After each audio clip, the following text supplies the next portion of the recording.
명목소득, 화폐액으로 표시된 액면 그대로의 소득. 명목은 사전적으로는 겉으로 보이는 이름이라는 뜻이고, 소득은 경제 주체가 경제활동에 참여하여 얻는 대가라는 의미다.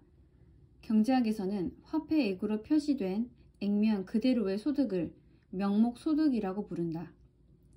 명목소득에 대응되는 개념은 실질소득인데, 실질소득은 물가 상승률을 감안하여 명목소득을 재조정한 소득이다. 물건 가격은 시간이 경과하면서 변하게 되므로 명목소득을 기준 시점에 맞추어 다시 산출한 것이다. 예를 들어 과수원 농부가 작년과 올해에 똑같이 사과 100상자를 생산했는데, 작년에는 사과 한 상자 가격이 10,000원이고 올해는 1,000원이 상승하여 11,000원이 되었을 경우, 소득을 생산량과 단위당 가격을 곱하여 구하게 되면 명목소득은 작년 100만원, 올해 110만원이 된다. 반면 실질소득은 가격 상승분을 반영하지 않고 기준 가격을 동일하게 적용하기 때문에 작년 가격을 기준으로 할 경우 실질소득은 작년과 올해 모두 100만원으로 갖게 된다. 따라서 명목소득은 생산량의 수량이나 가격 중에서 어느 하나만 변동해도 달라지게 되고, 반면 실질소득은 가격이 일정하다는 전제 하에서 소득을 계산하기 때문에 물가 변동에는 영향을 받지 않으며 생산량의 변동에 영향을 받게 된다. 한편 한 해 동안 국민이 벌어들인 총소득을 국민총소득이라고 한다. 국민총소득에는 명목 국민총소득과 실질 국민총소득이 있다.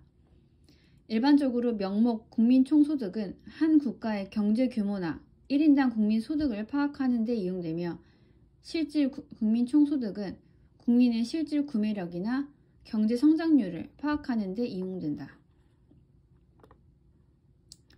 실질소득, 명목소득에서 물가 변동분을 제외한 소득. 명목소득을 소비자 물가지수로 나눈 뒤 100을 곱해 계산한다.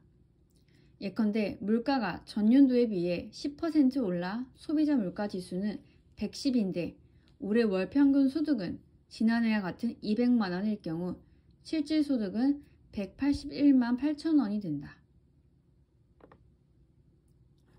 주어진 소득으로 실제로 구입할 수 있는 재화나 서비스의 가치를 말한다.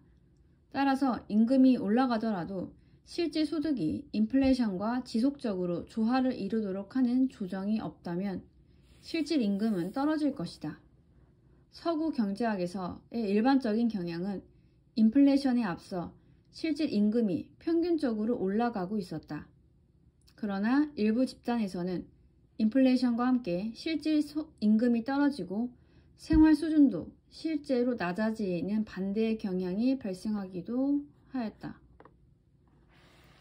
명목소득은 대상 경제 주체의 소득이 발생할 당시의 통화 금액으로 측정된 소득을 말하며, 실질소득은 통화 가치의 변동을 감안하여 명목소득을 기준 시점에 맞춰 조정한 것을 말한다. 예를 들어 2015년에 A씨의 연간 소득을 당시 통화 가치로 측정한 금액이 3,000만원이라면 명목소득은 3,000만원에 해당된다. 그런데 2017년 측정된 A씨의 명목소득이 3,500만원이라면 2년 동안 A씨의 명목소득은 500만원이 증가한 셈이다. 이 경우 A씨의 경제 형편이 나아졌는지를 판단하기 위해서는 보다 정확한 정보를 반영하고 있는 실질 소득의 변화 여부를 확인해 보아야 한다. 만약 2015년에서 2017년 중 인플레이션율이 15%라면 같은 기간 중 통화 가치는 15% 하락한 것으로 볼 수 있다. 이 경우 A씨의 2017년 명목소득 3,500만원은 실질소득 기준으로 3,043만원이 된다. 따라서 2015년에서 2017년 중 통화가치 변동을 감안할 경우 A씨의 실질소득은 43만원 증가한 것이다.